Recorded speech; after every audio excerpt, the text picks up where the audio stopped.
changes the density and nutrients available in the soil. Healthy soil provides excellent drainage and is nutrient rich. So, adding compost to your gardens is going to increase the amount of nutrients.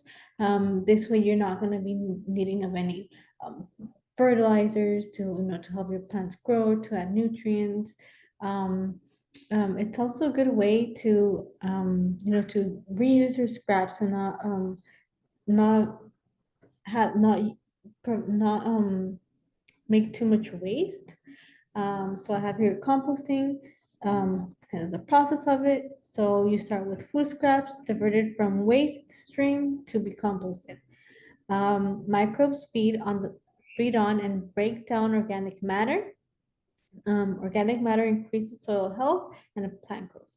Plants remove CO2 from the atmosphere and produce food. So this is why we should compost. Okay, so why compost? So some of the benefits of composting is that it increases the soil's ability to hold both water and carbon. It improves the soil fertility and health. It increases beneficial bacteria and fungi that break down organic matter to create humus. It also saves you money because adding compost to your garden can reduce or eliminate the need to buy chemical fertilizers or compost. So, when you first set up your garden, we gave you some compost. That means that right now your garden should be rich, full of nutrients. But as time goes by, you're watering it. The season is over, and you're pulling out your leftover plants. So you kind of start losing the compost that was initially there. So you would want to re-add some more compost. So if you can create your own, then you won't have to buy any. And then also we do recommend, that you don't use any, pesticides, herbicides, any fertilizers, so that your garden can be organic. So if you do create your own compost and you add it in, there will not be a need for that. It says with a 25-pound bucket of food waste composted, you are contributing to 15 pounds of compost to nourish topsoil, 30 to 40% increased water retention in your soil, and 7.5 pounds of carbon drawdown. So here, 1 teaspoon of good garden soil to which compost has been added contains 100 million bacteria and 800 feet of fungal thread. Okay, more why compost and the environmental impact of why we should compost. So it's earth friendly. Food scraps and yard waste actually make up 20 to 30% of waste in the landfill. Composting helps reduce greenhouse gas emissions. Some interesting facts is that 40% of all the food produced in the United States is wasted. This is a pretty big amount. Food scraps produce nitrogen oxide um, during decomposting in landfills, and greenhouse gases that is roughly 300 times worse than carbon dioxide. Sending organic waste into landfills releases more than 8.3 million tons of greenhouse gases each year just in California, contributing to 20% of the state's methane emissions. So here we have, so you can get an idea of where the waste comes from. So it's that about 37% of the waste, food waste, happens in the household, which is why it's very important for us to, have our own compost so we can throw scraps in there and create it into healthy soil. 21% comes from farms, 14% comes from manufacturers, 12% comes from grocery stores and retailers, 10% from restaurants, 5% from healthcare, military, and other institutions, and 1% from other places that are not listed here. So types of composting. There's a couple of different types of composting that you can use depending on what fits best for maybe the area that you have and the availability of space that you have. Types of composting. So the first one is the vermicomposting. Vermicomposting is the consumption of organic material by earthworms.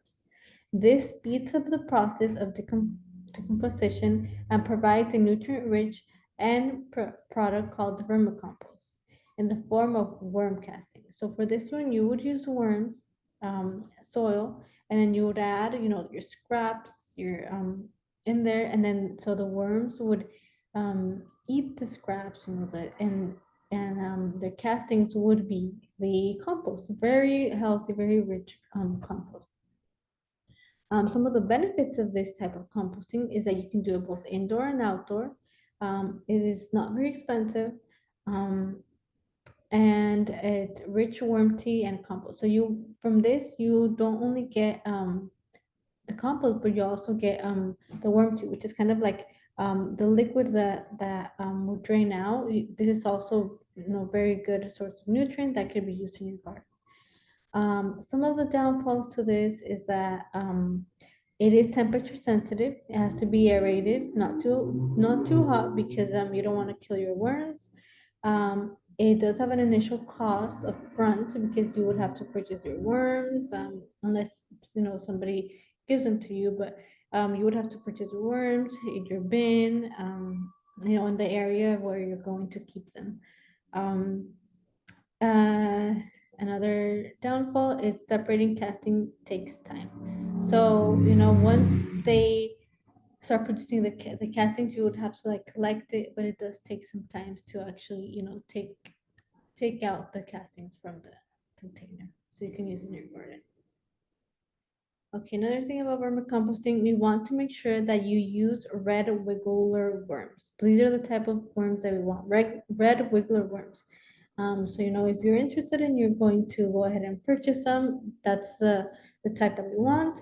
The ideal temperature that has to be in the compost bin, it has to be between 50 to 70 degrees so that the worms can survive.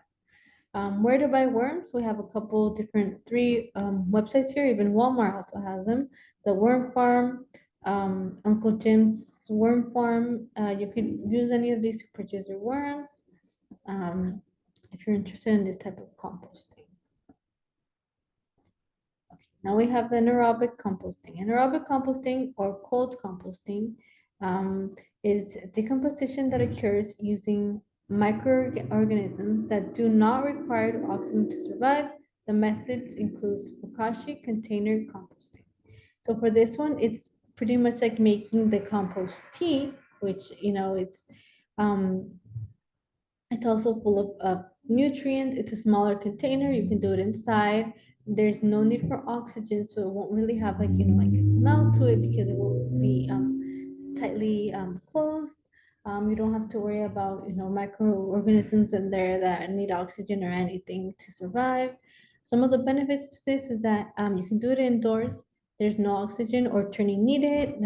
Because for example, like the worm ones, or usually you would have to be turning the soil in there to air it out. For this one, you don't have to do that. Some of the downfalls is that it is a slower process, and it's not hot. It's called cold composting. Um, it does not kill any like diseases, bacteria in there. So there's a chance that there's like bacteria or diseases in there, but it's still a good way composting and adding nutrients to your soil. Okay, so for aerobic or there's another type of composting, aerobic composting, hot composting. For hot composting, this one uses microbial activity, air, and heat to break down material. Methods include a single bin, multi-bin, tumbler system, windrow, ASP, and then you have some pictures here of how this looks like. And some of the benefits to these is that since this one does have a really high temperature, that helps kill diseases that we don't want in there. So that there won't be any disease in there because the high temperature will kill that. And it doesn't really, it had slow maintenance compared to, for example, like the worm ones, or it's slower maintenance. Um, some of the downfalls to this is that it is also a slow process. to make your compost. And it's hard to compost in the winter because since you always have to keep it very hot, you'll have to use like insulation or something to cover and keep it really really hot in there. Okay, so some of the materials that are needed for hot composting. So for composting, some of the if you want to do this at home, something you can use.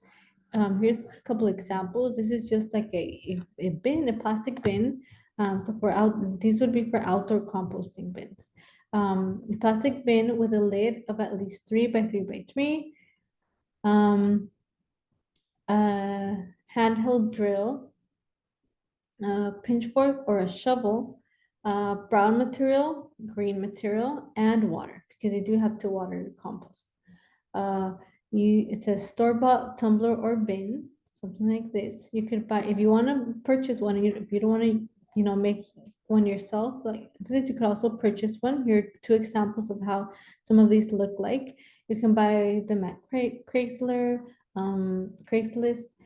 Facebook Market, local nurseries, Amazon, or even Walmart also has it.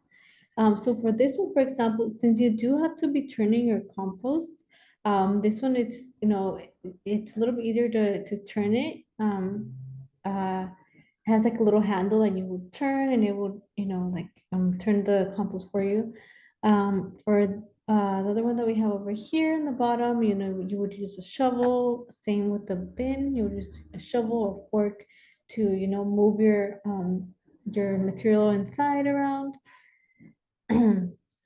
So you can air it out. So how to set up your bin, your outdoor bin. Here's an example of somebody building theirs and adding some scraps. So the first step is you would drill or cut a couple holes at the bottom of your plastic bin, and 8 holes onto the lid, to the top. Second step is you would place your bin in a sunny area. The sun helps with temperature. So since this is hot composting, you want to make sure that the temperature is high. So you would want to place it preferably in an area where the sun is hitting it and not like under a tree, for example. Where there's too much shade, you want to make sure that the sun is hitting it so that the temperature can stay warm. Step 3, start by putting in brown materials such as shredded paper, cardboard, dry leaves, twigs, and then fill up halfway. So when you're starting your compost, the first layer is going to be twigs and browns, and then you will start off with layering them out, green, and then browns and greens and browns. We're going to talk a little bit more of that. Right. Okay, fourth step. Next, you want to add your green layers, such as wet yard waste, fresh grass clippings, green leaves, and food scraps. You're kind of creating like a lasagna of layers of browns and greens. Um, Step 5, top up with a small layer of soil and brown material. So you want to make sure that the brown material is on top as well as some soil, because if the green is on top, it can attract more of like flies and insects because of the smell and the moisture of it. So you want to make sure that your browns stay on top. Once you're done like layering. So step 5, top up with a small layer of soil and brown material. Step 6, add some water and mix your browns and greens together. Make sure that the pile is not soaking wet but evenly moist. So you always want to make sure that your compost is moist so it can help like break everything down. Not super wet though. Just moisten it out. And then you also have to be turning it. You have to be, when you add something, you have to be like mixing it around. This helps with the process. So when you're adding greens, what are some of the greens that you can use? So greens is what provides the nitrogen to your compost. You can use grass clippings, vegetable scraps, fruit scraps, garden trimming, green leaves, grass, tea bags, coffee grounds, and filters, green weeds without seeds because you don't want weeds growing in there. And it says human animal hair, herbivore. Okay, so for brown materials, so brown is what provides the carbon to your compost. You want to add, for example, paper. You want to make sure that it's shredded so that it can be more easily compost. Toilet paper rolls, cardboard, brown bags, and dried leaves. Um, Anything you wanna break it down into smaller pieces, like if you use cardboard or the brown bags. And toilet paper rolls would just be like the cardboard that's inside. Okay, so another example of browns, hay, shredded paper, cardboard, shredded leaves, soaked piece of cardboard, toilet paper rolls, dry grass, 100% cotton fabric scraps, paper napkins, paper plates. So anything that's not, like fresh, any browns, that's what you want to add, so that you could have a carbon in there. So what not to add? You don't want to add any meat, any fish, bones, or any scraps like that. No dairy, no eggs, no animal grease, fat, no pet waste, because all of these will create a very bad smell to your compost. It'll also attract animals that you don't want there, such as raccoons, and it's gonna add a lot of bacteria diseases. So you don't want to add any of this in there. A good idea is to think of your compost as vegan. So if it's not something that's vegan, you don't want to add it in there. No milk, no butter, nothing, none of that. Just make sure that it's just fruit or vegetable scraps, cardboard, dry leaves. All of that is fine. Also, don't spray insecticide to your compost pile. If you see that there's some insects in there, something, you want to like lower the moisture level, and you want to add more browns, but don't use any insecticide, because then it's going to impact the bacteria that you want in there, and it's also you're going to be taking it over to your garden when you do use a compost. The process of hot composting. So the first steps is, first you want to choose your location. Again, the location should be a sunny area where the sun is hitting it. You want to gather your materials. You want to set up your materials, gather organic materials such as browns and greens that you're going to be adding. Okay, next steps, you want to start layering. So you want to create we call it your lasagna with greens and browns. You're going to start off by using browns first. It's recommended that you use like a layer of like twigs at the bottom. Then you add, your brown layer would be like dried leaves. Then you're going to add your greens. You can use, the grass clippings, food scraps, things like that. Then brown again, green again, brown again, and so on. You want to make sure that the brown is what stays on top, so that you're not attracting, flies and worms that you don't want in there. Um, you have to water your pile. Keep it moist, but not too wet. It has to be moist so it can break everything down, but just not super wet. And then you just let it sit. You have to occasionally be turning it. And these are the first couple of steps. Okay, it says maintaining the pile. So you have to aerate or turn it. So you do have to be, you can use a shovel, you can use a pitchfork to be, turning your pile so it can, take some oxygen, air it out. And then you have to check the moisture levels and the heat levels to make sure that it's, at a good temperature. It has to be very hot in order to break down, and there has to be moist, not super wet, but it has to have a good amount of moisture. You have to make necessary adjustments depending, if it needs more soil. I mean, I'm sorry, if it needs more moisture, if it needs more of a higher temperature. If the pile isn't hot enough, you would need to add more nitrogen, which would be more of the green stuff.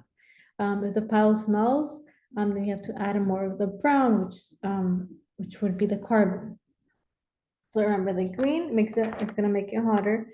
The brown is going to get rid of like the smells and lower the moisture. Okay, so next you would have to cure the pile before you actually use it. So when is the compost done? The compost is done in around 1 month. Compost is ready to cure at around 1 month. When original material is no longer recognizable and the more easily decomposable material have completely turned to humus. Cure for about 1 to 2 months. So if you're wondering, oh, I don't know if I have compost already or not, when you know that when you can't recognize what you put in there, you don't know, you can't remember what you put in there, it looks something like this, kind of starts looking more like soil, you know that it's ready to start curing before you use it in your garden. Um, and then you're gonna cure it for about 1 to 2 months. So it's a process. It takes some time. So you cure the pile. It says here 1 month, 1 to 2 months. And then what you do is you just let it rest. You just let it sit there. It's curing. You do water it a few days per week. Depending on how if it's too moist, and you just kind of let it out. Not it can't be too wet, but it does have to still stay moist. You wait for worms to start entering your pile, and after about 1 month, your compost is going to be nutrient rich and it's going to be ready to be used. It's going to look something like this. Okay, what to do with finished compost? So mulch will help soil retain moisture, suppress weeds, keep soil cool during hot weather, and prevent frost, heavier heaving in winter. Spread 3 to 3 inches around plants. So you can use it as mulch, just sprinkle it around the top.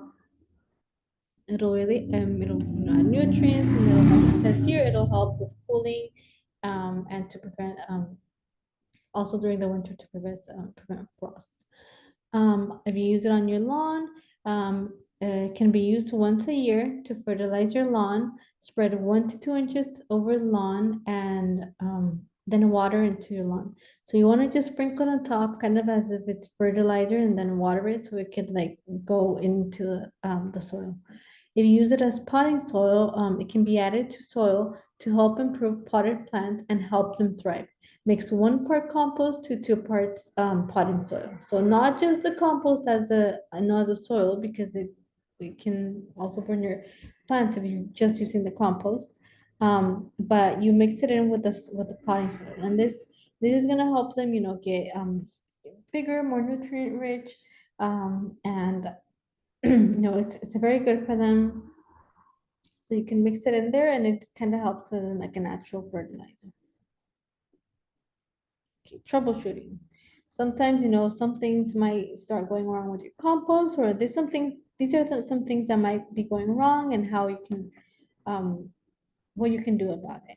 So one of the problems that you might have is maggots. You don't want maggots in there. There's a really horrible example of some. So the solution is, if you start getting maggots, when adding food scraps, make sure that you're covering with brown material, newspaper or dirt. Make sure that you're not, like we said, treat it as a vegan. You're not using any eggs, any meats, fish, chicken, any uh, dog, cat waste, none of that. No bones. You don't want to add any of that, because it's gonna attract maggots and other things that you don't want in there. Also, it's gonna have a really bad smell. So whenever you add your scraps, like your vegetable scraps or grass clippings, you want to leave a brown layer on top, or newspaper, or any brown material, so that it doesn't attract these in there. Also, if you have flies or gnats, some solution is that you do not want to add meat, grease, or egg products And also you have to reduce the moisture by adding more brown material. So, your solution to any of these is just add more browns, leave your browns on top, and then don't add anything that would not be considered vegan. Okay, another problem, the bad smell. Solution, if you start having a bad smell, you want to turn your compost a little bit more to air it out, and you want to add more browns. So if you start getting that smell, it probably means that you might have too many greens, too many, like vegetable fruit scraps, and it starts getting like a smell because it's too much moisture. So you want to turn it around more and add more browns. This should help with the bad smell. Or also, if it smells like ammonia, you want to do the same. You want to reduce the amount of food scraps, and you want to add more browns, and you want to turn your pile more often than you're already doing. Okay. If your compost pile is not heating up, you're using a hot compost and it's, checking the temperature, it's not heating up, a solution you can do is that you can increase your compost pile in size. You can incorporate more food waste, like grass clippings well, manure would have to be a herbivore that, animal only eats grass in there. Um, uh, Insulate using a tarp or placing it in a warmer area. So if you're able to move it, you don't have it under the sun, it's not getting hot, you should move it to a warmer area where the sun is hitting it. You could also use a tarp and place it on top to kind of warm it up. Like I said, increase it in the pile in size. So if you add more food waste, like grass clippings or like vegetable scraps, things like that, that's going to increase the temperature. So that's what you want to use if you want to increase the temperature. Now, if the compost is taking too long to turn into compost, you want to reduce grass clippings and only add in thin layers. So, if it's taking too long, try to do your layers a little bit more thin, both the browns and the greens. You want to turn it regularly to incorporate air. You want to increase the pile size during the winter. You want to break down brown material into smaller sizes before throwing it in the pile. So, for example, you have a cardboard, you don't want to just throw the entire cardboard in there, but you want to shred it up into smaller pieces so it can help with the composting process. Okay, so now done talking about compost. At the end, I'm going to give you guys a link in case you're all interested in learning more about compost. You want to do your compost at home, you have some questions about it. We do have a composting program. I believe it's about a 6-month program. It is also free. And then we teach you, how to compost at home and what you need, education to do it and everything. So if you're interested at the end, I will give you a link that where you can fill out an application, and you can learn more about the program. And if you're interested, you can join it. So now we're gonna start off with our climate action item. So for this month, we have food waste. So we're gonna watch a quick video about food waste. It says, what can you do to reduce food waste in your home? I'm gonna go ahead and play it. Food waste is a major problem in the United States. Roughly 40% of all food produced doesn't make it from farm to fork. Although losses occur across the supply chain, consumers are responsible for almost half of all food waste. And that means that it's something we can tackle in our very own homes. Here are 5 ways that I'm going to address food waste this year.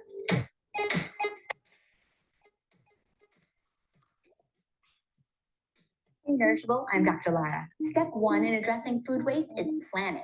Planning what meals you'll eat over the course of the week and scheduling when you'll cook them will help reduce food waste. Aim to plan all meals and snacks, including planning in those leftovers and when you'll go out to eat. The first step in making this plan is checking to see what I already have in the fridge or freezer, and then making a detailed grocery list for the remaining ingredients. This will help avoid over-purchasing and impulse buys at the grocery store. 2. Improved storage. Frequently, food gets wasted because it's stored improperly or it's hidden from view and gets forgotten. I'm giving myself a fresh start by reorganizing my fridge, freezer, and pantry. Check out the Save the Food website for tips on how to store different types of food. Bulk cooking and freezing in individual serving size containers is a great way to invest your time and ingredients. 3. Reinterpreting expiration dates. Those labels on our products, like best if used by and sell by, have nothing to do with food safety, but rather are manufacturers' estimations of peak quality. Infant formula is the only US product with a federally regulated use by date, but otherwise, most food products are safe far longer than their best by date. The food industry is moving towards more standardized language of best if used by to refer to food quality, while reserving the term used by for highly perishable items that could pose an issue of food safety. Until these recommendations are in place, I'm going to rely more heavily on cues like smell and texture in order to prevent throwing away safe food. 4. Root to stem cooking. There are many edible parts of fruits and vegetables that we tend to discard. I'm going to challenge myself to use all these bits in my cooking, including beet greens, broccoli stalks, and vegetable peels.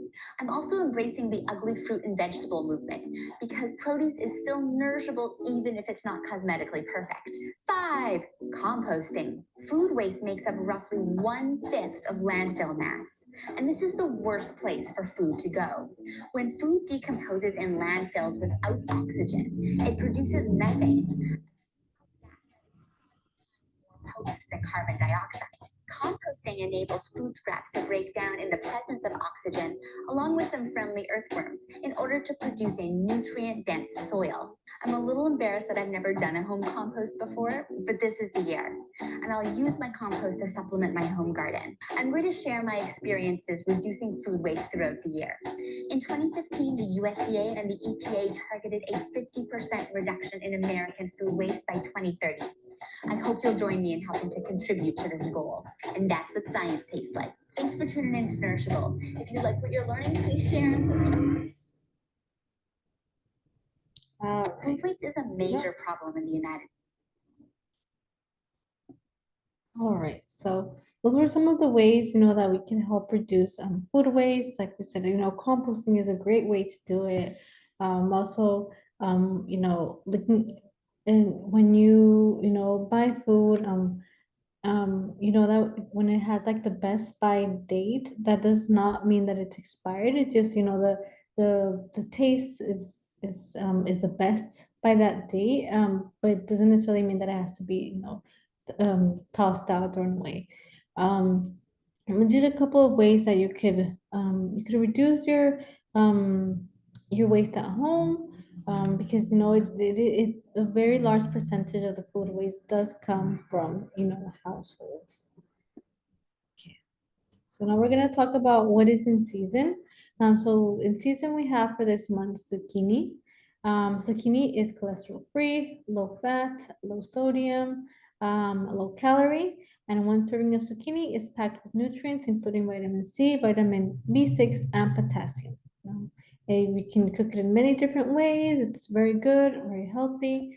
One of the recipes that we have here for the month is baked zucchini fries. It's really good. I recommend it. I've already tried it and I enjoyed it a lot. So here is the instruction to how to make